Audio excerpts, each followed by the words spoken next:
All righty. Welcome, welcome, everyone. I love seeing the chat going. Folks are already introducing themselves. We have people from Oregon to DC to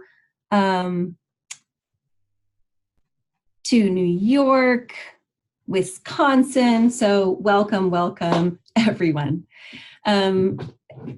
My name is Valerie. I'm the Deputy Organizing Director with Center for Biological Diversity, and we're dedicated to defending wildlife, wildlands, and since January, you may have been part of this effort, we've been working hard and spearheading an effort called Call of the Wild to stop the administration's attack on wolves. So for those of you who are new, the Center for Biological Diversity, here, we believe in a life-centered world where governments and people respect wildlife, wildlands, clean air, and water, and that we protect the planet's rich biodiversity. So tonight, we have a great call ahead of us. We are first going to give a big thank you to everyone who has been involved in this monumental effort, which is not over, I should say, but we are at the end of one huge chapter of just immense grassroots organizing to protect wolves. So we really want to give folks a big thank you and just highlight some of our successes. We're going to talk about the road ahead for wolves, what's next in the decision, and we're also going to talk about what's next in our organizing, both for wolves and to stop the greater challenge to our planet and the extinction crisis at large. So, and with that in mind, we're going to go into some of the details around an action coming up in August called the Stop Extinction Challenge. Okay, and before we get into it too much, I wanted to go over a couple tech tips and then introduce my co-hosts. So if you're new to Zoom and you haven't been on one of our webinars before, you will see when you put your cursor on the bottom of your screen, some little icons will pop up. One of them is a chat icon. So if you haven't found it yet, that's a fun way to connect with others while you're on the webinar. And of course, many people have and introduced themselves and said where they're calling in from. So that's a fun way to connect. And the second button I want to point your attention to is the Q&A button. And it is, just a couple over from the chat, says Q&A. And that is the best place to put questions so that we come back and answer them. The chat, you will see, just kind of starts rolling with all sorts of stuff, and it's really hard for us to keep up with it and get all the questions if you ask your questions there. So the Q&A section, that's the best place to put your questions so we can address them at the end. That said, I do encourage you to hold on to your questions until the end, because sometimes we answer them in the course of the call, and that way we're not redundant at the end when we get to Q&A. Okay, if you called in, so you actually dialed in on your phone, not using the Zoom app, you won't see some of the content. So you won't see our videos. We have a few slides that we'll share. You won't see the chat, but we will make sure that your experience works, that just having the audio, you will get all the information you need as well. So don't you worry. Okay, with that, let's see. Let me introduce my co-hosts for tonight. So I'm very excited to be on with Amaruk and Leah. So first, Amaruk, would you like to introduce yourself? Absolutely. Hi, I'm Amaruk Weiss. I'm the Senior West Coast Wolf Advocate for the Center for Biological Diversity. A lot of you already know me, and I already know a lot of you. But for those of you that I've not yet had the pleasure to meet, I am a biologist. I'm a former attorney. I've been doing wolf advocacy work for the last 22 years, including the last almost 7 with the Center for Biological Diversity. And my main focus these days is on wolves in Washington, Oregon, and California, but also at the federal front. And I get to work with both Valerie and Leah on a pretty regular basis. Excellent. Welcome, Amaruk. And Leah, would you like to introduce yourself? Yeah, absolutely. Hey, everybody. I'm Leah Cheek. I'm the National Director of Field Campaigns for the Endangered Species Coalition, which is an excited partner of the Center of Biological Diversity, and excited to work with you guys. I work on managing our campaigns across the country and can't wait to talk to you more about the Stop Extinction Challenge. It's wonderful to be here with all of your energy and your excitement for wildlife. Fantastic. And I will just say, it's very exciting. We have nearly 200 people on this call, so thank you for being here. Also, I wanted to introduce our our tech guru for the night, Harrison. He is going to be managing the chat. He's already probably responded to some of you in the chat. So Harrison, do you want to say a quick hello?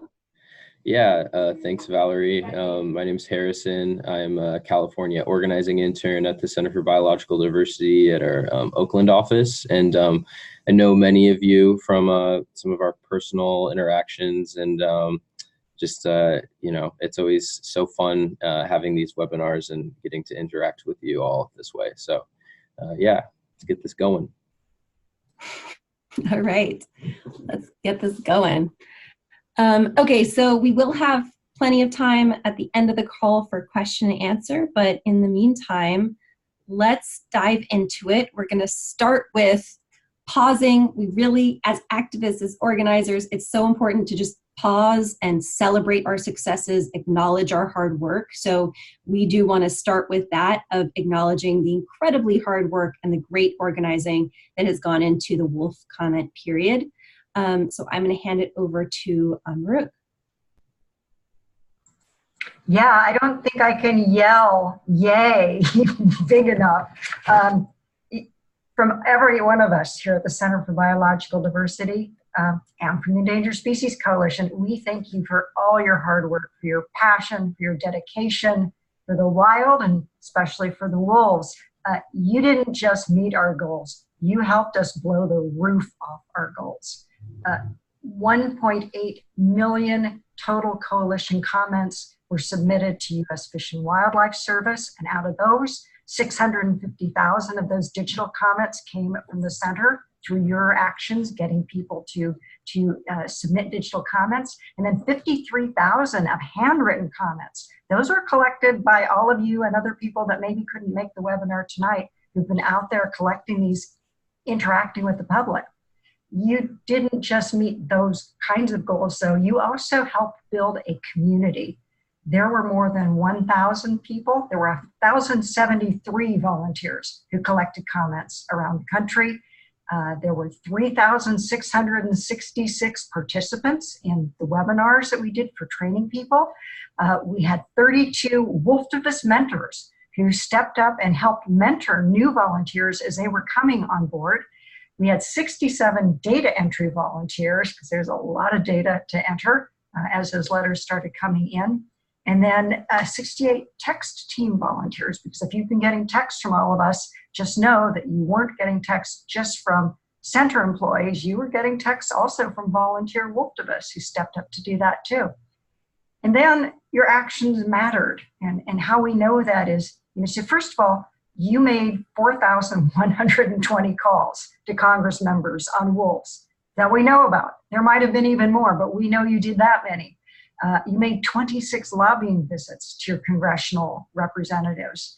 And because of that, the phone calls and the visits, we had 69 congressional representatives and 17 senators who signed on to letters opposing wolf delisting, which is fantastic.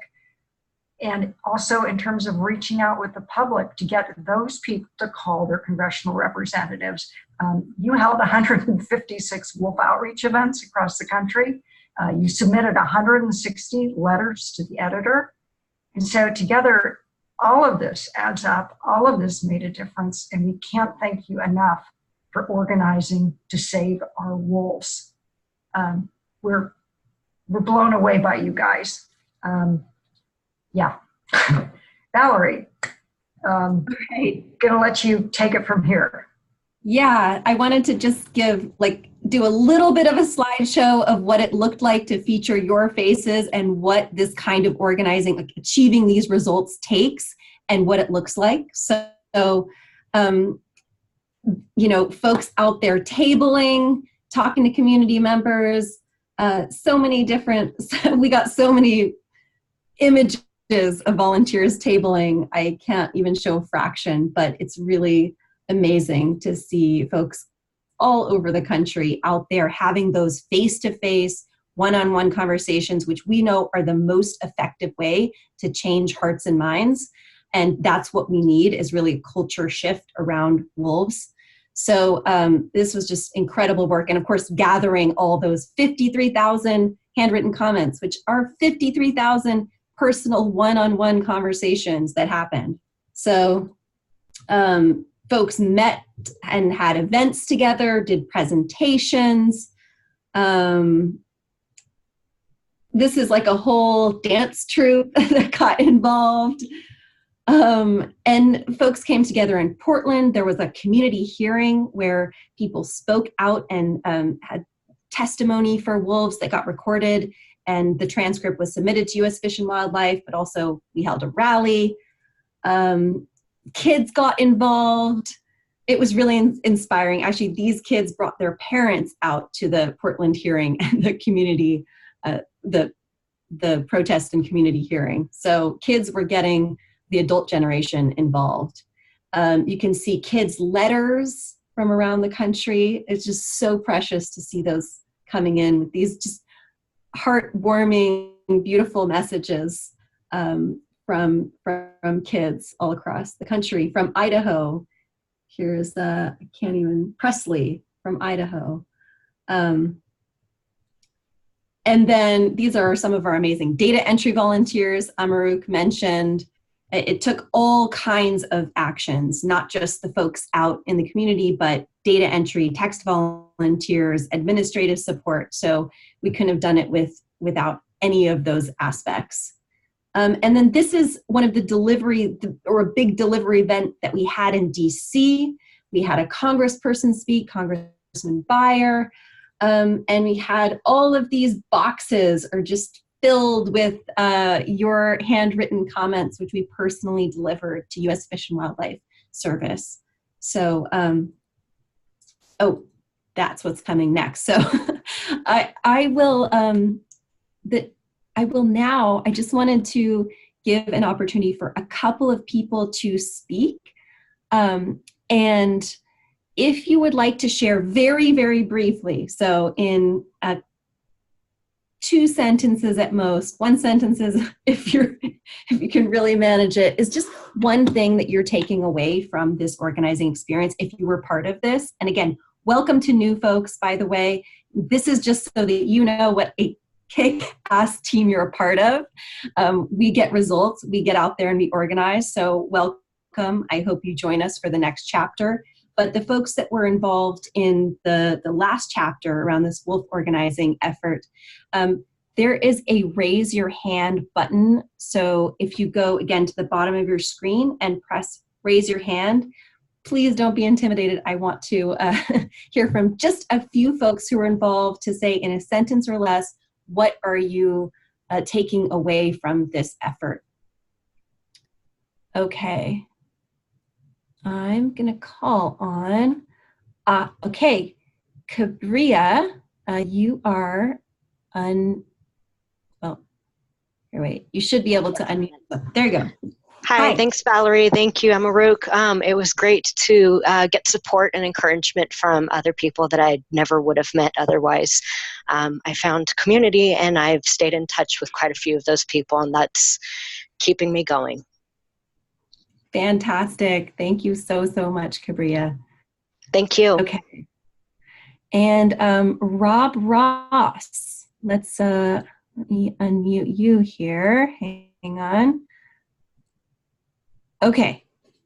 Hi, this is Rob from Maryland, and I really got to say I'm extremely honored and even driven to tears to just have been a part of an organization that is cares about our environment, that truly cares about my brothers, these animals, this wildlife that are not just, you know, something for our pleasure only, that they provide so much for us and that we need to learn to provide for them as well. Beautiful. Thank you so much, Rob.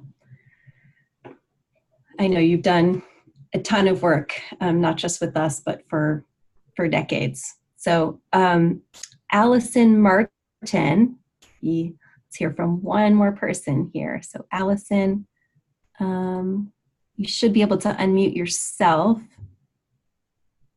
Actually, I haven't had a chance to be that helpful this year, but I did want to say that I was camping near Stanley, Idaho on June 28th, and I heard all kinds of wolves singing to the dawn.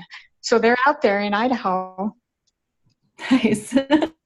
Beautiful. Well, those are the voices of who we have been fighting for. So we're lending our voice to the voiceless. And thank you, all of you who spoke, those of you who I have lots of other hands raised. So thank you for everything that you contributed. I hope you are taking away, you know, skills, lessons, connections, feelings, you know, of empowerment. I heard some of those threads in what was shared. So, and in what's being shared in the chat right now. So it's beautiful to see. Thank you so much. You really are the ones who make this all happen. So my job, Amaruk's job, is really to empower you with the tools that you need and the skills that you need. And, you know, we can't do anything without a powerful network. So thank you for being those leaders and voices for the voiceless.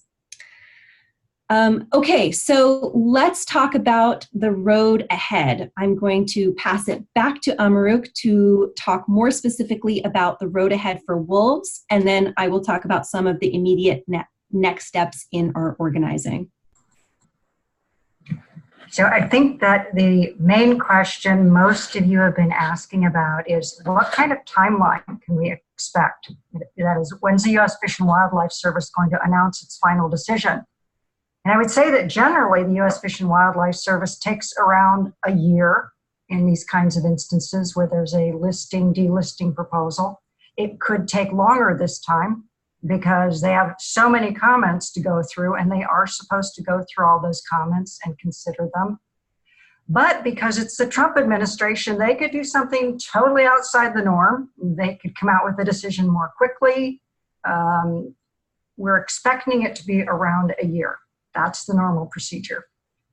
But the thing is, even if it does take a year before we get a final answer, that doesn't mean that we let up. It's still critical to continue the pressure. It's still critical to do the public education, to do the education with lawmakers and decision makers who will be in decision-making roles if wolves get delisted or if we can keep them from getting delisted. And it's going to be critical to keep doing this outreach because, as we've mentioned on our previous webinars, it isn't just this particular wolf issue. This is long-term power building for how we're going to protect and recover wolves. This is long-term power building for how we build the relationships with the public and decision makers to protect other species in addition to wolves. So we're going to continue organizing on wolves. We're also going to be organizing on biodiversity and all species because wolves are stewards of biodiversity. They make the ecosystems that they're part of more rich, more diverse, more balanced, and we need to do the same. So here's what's next for us. First, we're going to be going into something called the Stop Extinction Challenge. And Valerie's going to be describing that to you in a few minutes. Next, we're going to be assembling an Organize for the Wild toolkit. And this is to continue doing the education and organizing on wolves, on our part and yours. And it's also going to have the option to be able to organize around several other flagship species in specific regions. And then Wolf Awareness Week, that's coming up in October. And so for this, we're creating materials for the classroom and for the general public that we're going to be able to be sharing with you. I think I will turn it over to Valerie now, and she's going to go in more depth on the Stop Extinction Challenge. Yes. Before I do that, I want to highlight one other thing that's on the road ahead for wolves, which is we're actually helping go on the offense. So obviously we have a massive defensive strategy to stop this delisting federally from coast to coast, but we also are partnering with Rocky Mountain Wolf Action Fund, that's a mouthful, on a ballot initiative in Colorado that would bring wolves home to Colorado. So it's putting it in front of voters in Colorado for 2020, or really our mission is to get it on the ballot, to put it to voters in 2020 to decide, do you want to bring wolves home to Colorado? Do you want the state of Colorado to create a reintroduction and recovery plan? So we know that the support is there. It's just a matter of really organizing, getting it on the ballot, combating the myths and, all the work that our adversaries will do to defeat it. But it is a really huge step forward, not just for Colorado, but on the national scheme to further true wolf recovery. So just wanted to note that is happening. We're really excited about it. But next, let's go towards what's on the docket nationally. And again, like Amaruk said, wolves are stewards for biodiversity. We need to be too. Many of you probably know about a recent UN report that basically said that global biodiversity is in extreme crisis. And as a result, the human species too is seriously affected by this loss of biodiversity. And despite the alarm bells sounding around the globe, despite this very clear threat that has been documented, Congress has yet to take action on this threat. So that's why we must come together as a community who loves wolves and all species to fight the global loss of biodiversity and make it a priority for Congress as they return from recess this year. So we are partnering with the Endangered Species Coalition for the Stop Extinction Challenge to invite you to take action for the wild by visiting your in-district Senate offices on August 16th and making your voices heard during congressional recess. So I'm very pleased to have Leah on the line. Again, she's the National Director of Field Campaigns for the Endangered Species Coalition, who is spearheading this, and we're partnering, and she's going to tell you a little more in detail about this challenge. Thank you so much, Valerie. I am so excited to talk to you guys about the challenge and incredibly excited to be partnering with Center for Biological Diversity on this work, and just the passion that you guys are showing over chat. I'm incredibly excited to have the opportunity to talk to you about this. And like Valerie said, Endangered Species Coalition, as you can tell from our name, we are a coalition of organizations and nonprofits around the country, from very small local Friends of the Clearwood Forest groups to large national groups like the Center for Biological Diversity and the Humane Society for the United States. So we are partnering with a wide range of organizations to put this challenge on this year. We've done it for 4 years. This is our 4th year now. Every year it gets bigger and better, this time in huge part thanks to CBD and thanks to you guys. And we are super excited. We already have over 1,000 people signed up to take part in the challenge, and we are ready to speak truth to power this August 16th and bring voices into Senate offices to really advocate for wildlife, for biodiversity, to ask and demand for change and action on these issues. So really excited to be talking to you guys about this. And I saw a question pop up quickly in chat. Is it Senate or Congress? It is just Senate, in order to keep things simple. And I'll talk a little bit more about that soon. So I mentioned, and Valerie mentioned as well, we are picking one day during August in-district recess where all of us around the country will mobilize on that same day and head into your Senate in-district offices. And that day is August 16th.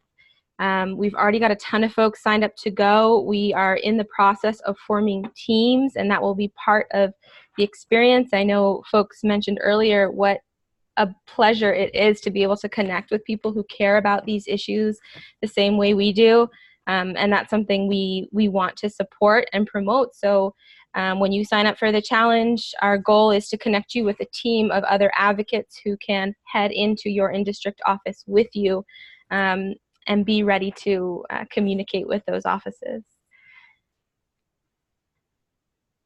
We're super excited to make this impactful. We are excited to make this a larger movement. I think it's going to be really powerful to have people across the country all together moving in that direction. And like Valerie mentioned, it's incredibly timely with this recent report that's come out from IPBES. It's just so important that we mobilize now to let Congress know that something needs to be done for endangered species and for our nation's biodiversity.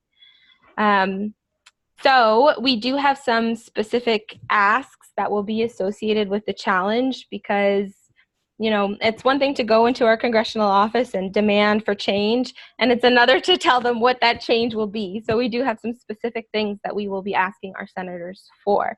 The first is pushing back against a dangerous attack that we've been seeing against the Endangered Species Act. And this attack is coming from the Department of Interior.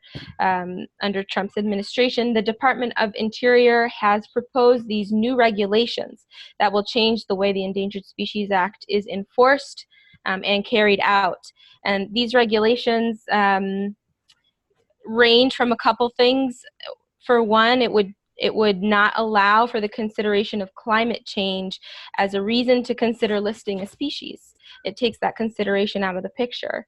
Another thing these regulations would do is change what being a threatened species means. Right now, threatened species, when listed, get full protection the same way an endangered species does, but these regulations would change that and make it much difficult to keep threatened species safe. So we're going to head into our Senate offices and push back really hard against these regulations, ask our senators to take action, ask them to do something to stop these regulations. So that's one of our big asks. The other two are a little more positive and promoting some good things that are happening. The first is around appropriations or the budget process for the year. We're going to go into our Senate office and ask them to pass a strong budget bill that fully funds the Endangered Species Act, that doesn't have any attacks or riders against endangered species. And the good news is that the House has already passed a really good appropriations and budget bill. So that, you know, our message to the Senate will be, hey, please just pass a clean bill the way the House did. And that will make it a little bit easier, hopefully, for them to agree to that. So that's our second ask. Our third and final ask is around an exciting new bill that was introduced earlier in the year. It's called the Wildlife Corridor and Conservation Act. It was introduced by Representative Beyer and Senator Udall in the Senate, and we're super excited about it. Wildlife corridors are actually incredibly important for wolves. Wildlife corridors are, you think about, we protect national parks and we do a good job of protecting spaces, but not a good job of making sure those spaces are connected so that wildlife can move back and forth across our country. That's one thing that wolves struggle with and is spreading throughout their entire range, is how are they going to get there through all the challenges, highways, farms, everything that they face. And so creating wildlife corridors is a really important way of trying to support the spread and movement of wildlife across our country, especially in the face of climate change. So those are our three asks. I know that was a lot of information, but you will be hearing a lot from Valerie about these asks, about the challenge, and we will make sure if you sign up for the challenge and want to participate with us, that you will get all the information you've heard here written down on paper, and that you're ready to go into the offices and express some of these things. So in addition, we have videos that we can get you, we have materials, we have webinars coming up, we have everything you can think of to make you feel confident and excited and prepared to go into your Senate office and lobby And we're super excited to kind of support you guys in building the skill if this isn't something that you've done before, in terms of going to your lobbying your Senate office. This is a really exciting skill to build that you can take and use for many issues that you care about, wildlife related or otherwise. So we're excited to support you guys in building that up. We're also super excited to get you guys engaged. Sorry, I lost my train of thought a bit, but oh yes, the lobbying experience. So one thing that we found with a lot of our volunteers who participated in the challenge with us is they'll come out of this experience feeling really empowered. And I hope that those of you who take the challenge with us will feel that way as well. It's just an awesome experience to be able to go into your Senate office and really speak to them about what you care about and what you love, and know that they listen to you. You know, your senators and their staff work for you. They are your representatives. And so they absolutely must listen to your words and your voice. And it's so powerful to be able to step into that office and tell them what you demand as their constituents that they do. So I hope that you guys will take the challenge with us and feel empowered and get that experience and that skill, and at the same time make a big difference for wildlife and for biodiversity.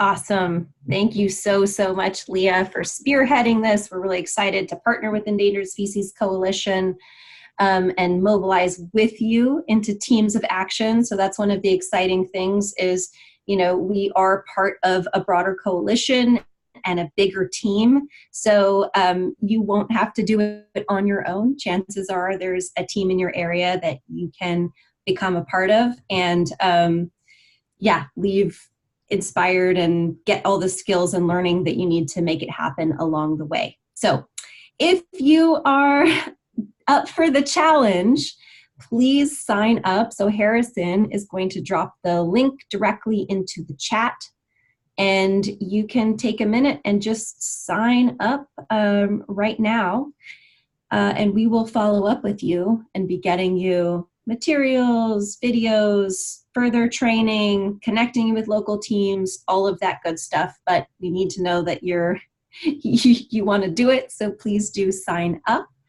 If you're on the phone and unable to access the chat, we will send a follow-up email with this link tomorrow as well. So please do sign up so we can loop you into all of the next steps. Okay.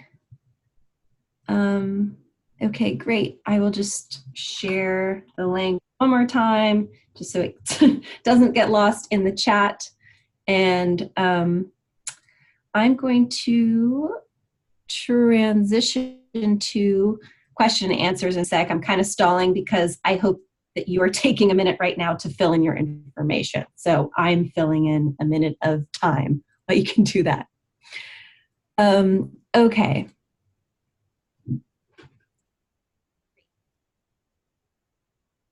Let's go into question and answer. There's some great ones here. Let's start with a couple of questions that are on the challenge itself. So one question is, my attempts to communicate have been ignored by my senator. How do you get their attention? Leah, you've got some. That is a great question. I think it comes down to two things.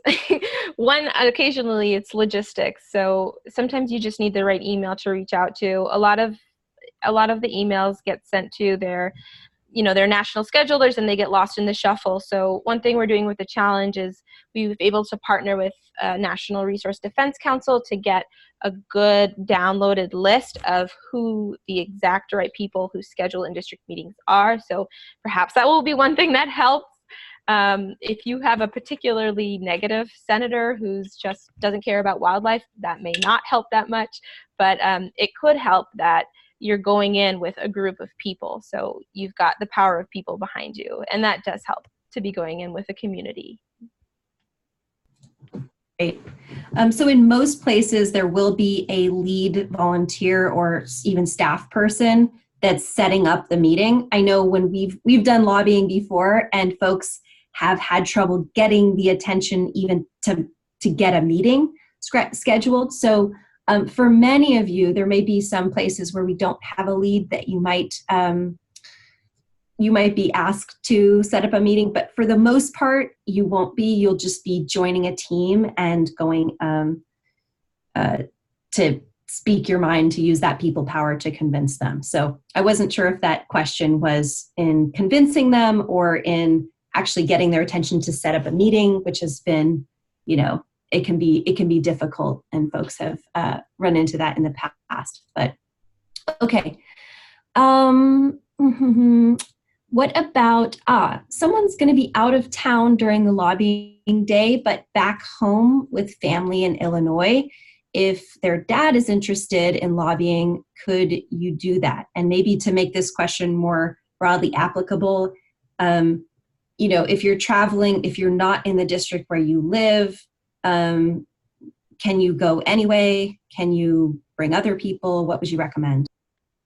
Yes, absolutely. I think what I would recommend is that you sign up. When you sign up with the area code and address where you will be while you're traveling.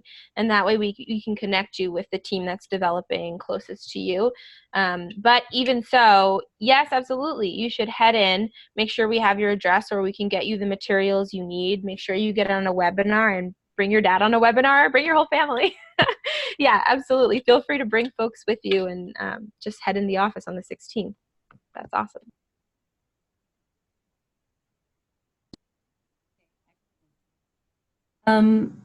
Let's see, there's some broader questions and as well.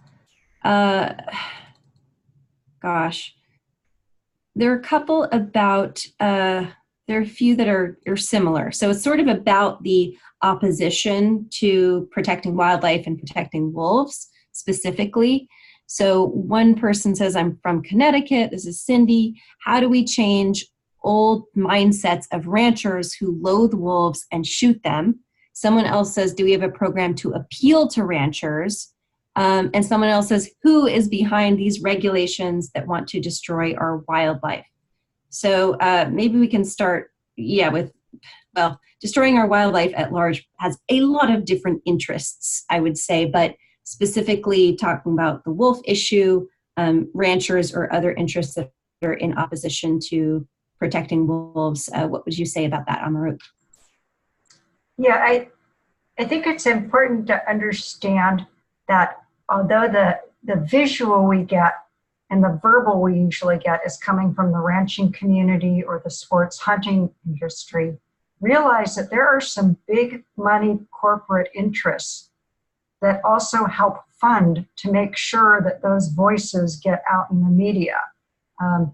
The Koch brothers have created Americans for Prosperity, and Americans for Prosperity creates these pseudo grassroots, Americans for Prosperity California, Americans for Prosperity Illinois, whatever, but they're not really local grassroots groups. And what they do is they use the wolf issue as a wedge issue to help get folks riled up who are already riled up because things aren't going so well for them. Recognize that globally, ranchers and farmers are already getting hit by our terrible trade agreements that we made that don't benefit anybody except for the top wealthy people. So I think it's important to first of all realize that although we see these as grassroots rancher hunter movements, please know there are big money interests behind it who want to make sure that they can drill for oil and gas on public lands, places where ranchers are ranching their cattle.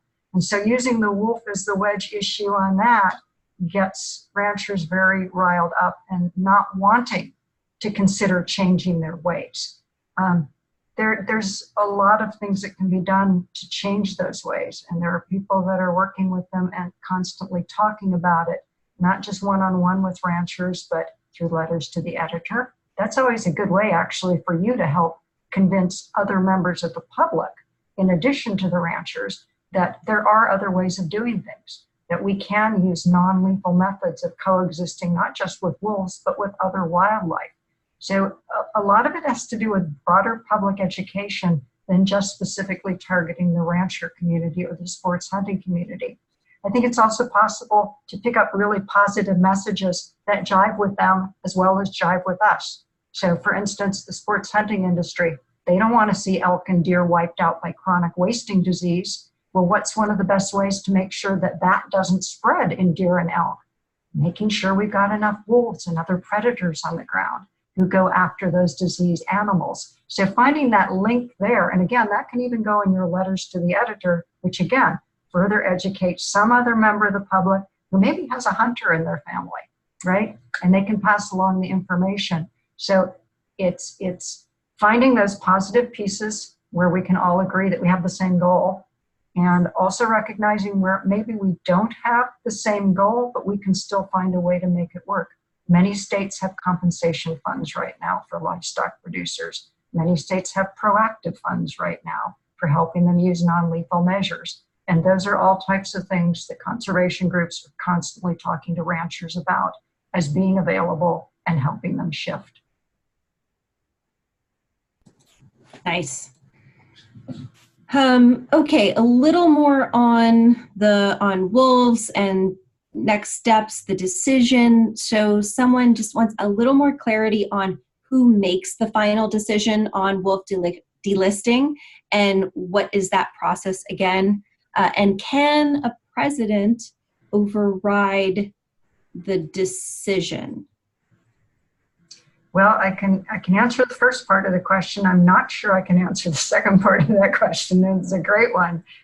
Part one, the people that decide are within the U.S. Fish and Wildlife Service. That would mean the director of the U.S. Fish and Wildlife Service, which is the director of a federal agency. However, that director is under the overall scope of the Secretary of the Department of the Interior. So the Department of the Interior, that's a cabinet position.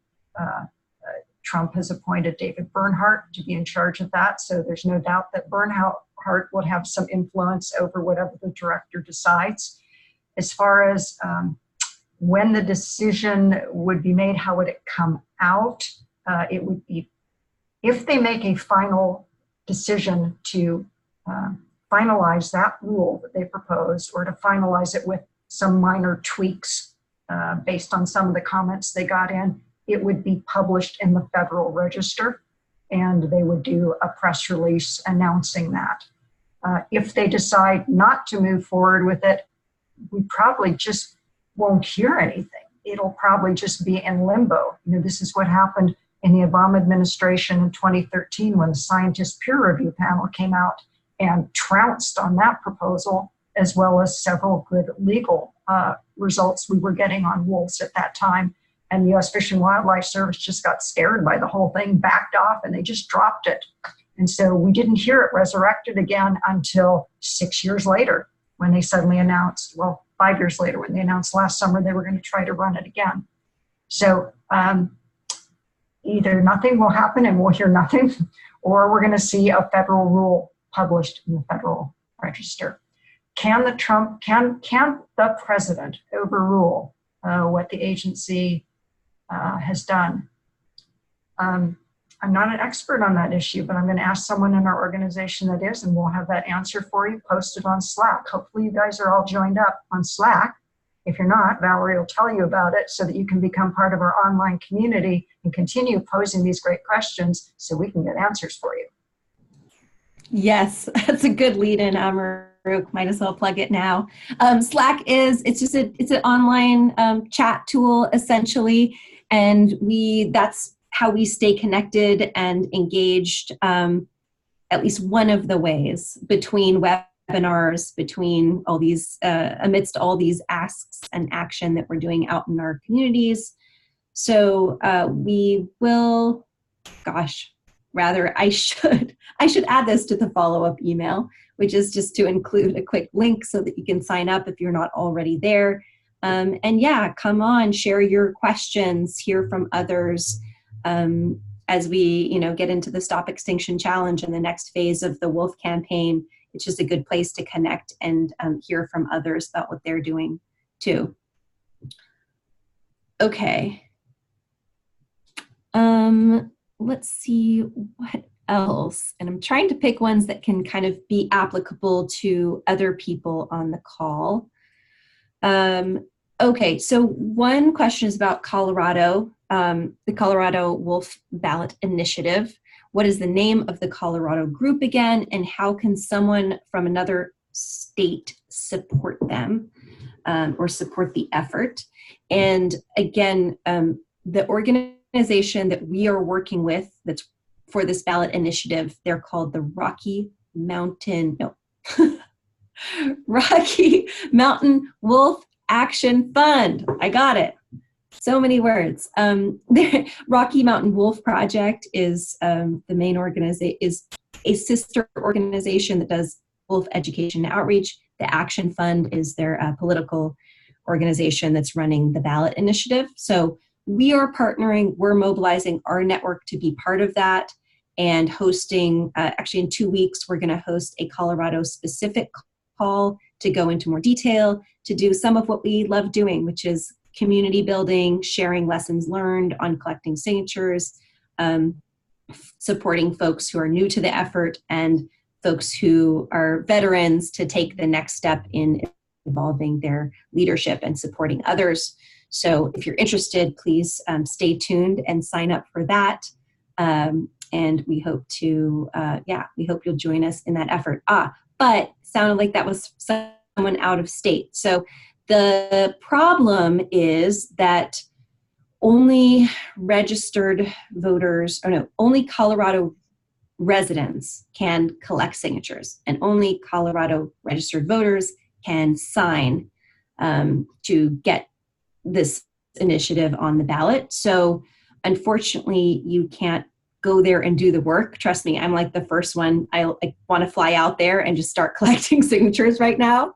But I cannot, and many of us cannot. So what we can do, honestly, there's kind of two things. If you know anyone in Colorado, tell them about it, connect them to the effort. You can connect them to us. You can connect them directly to Rocky Mountain Wolf Action Fund.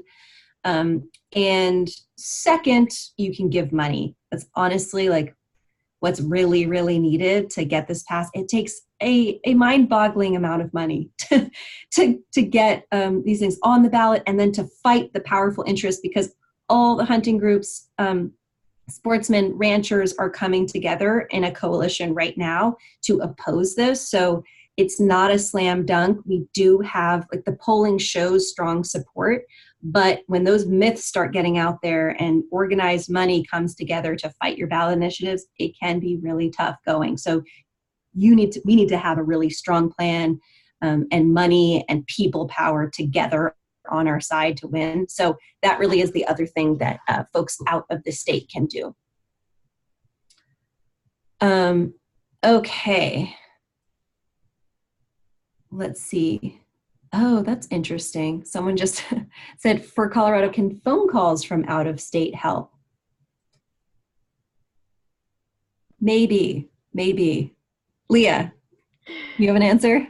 Maybe not a direct answer, but I do know that in Colorado they have very particular ballot rules. So all of the signers of the petition and whatnot need to be from Colorado. I don't know if that's helpful. Yeah, they do. And like I said, the signature gatherers on the ground have to be Colorado residents. But what I don't know is, what about just phone bankers, text bankers? Do they really have to be Colorado residents? It's something I would have to check with the Colorado state laws, because as Leah said, they are very particular. But that's a great idea. Thank you so much for bringing it up. I will look into it, and there may be ways that you can support, especially down the road as we get to, once it's on the ballot, we're working to win and we're doing mass voter mobilization. That I think we'll have a lot more opportunities to do phone banking and texting as well. So I will look into it. Thank you for the idea. All right. Okay, someone, at least one person, I think a couple, were wondering, if I can't make it to a senator's office on the 16th, be it, a mobility challenge, a geography challenge, a timing challenge? Is there anything else that they can do to support? Yeah, I would say two things. The first is we are also going to try and make an effort to do an LTE and social media push around that same week for the Stop Extinction Challenge. So if you're interested in writing an For those of people who don't know what an LTE is. Thanks, Valerie. Yeah, a letter to the editor, which is when you respond to a newspaper and highlight a specific issue in like a short way that usually is easy to get in the paper. So that's what an LTE is. Thanks, Valerie. Yeah, so that's one way to participate and sort of use that opportunity to highlight what's going on with biodiversity and endangered species.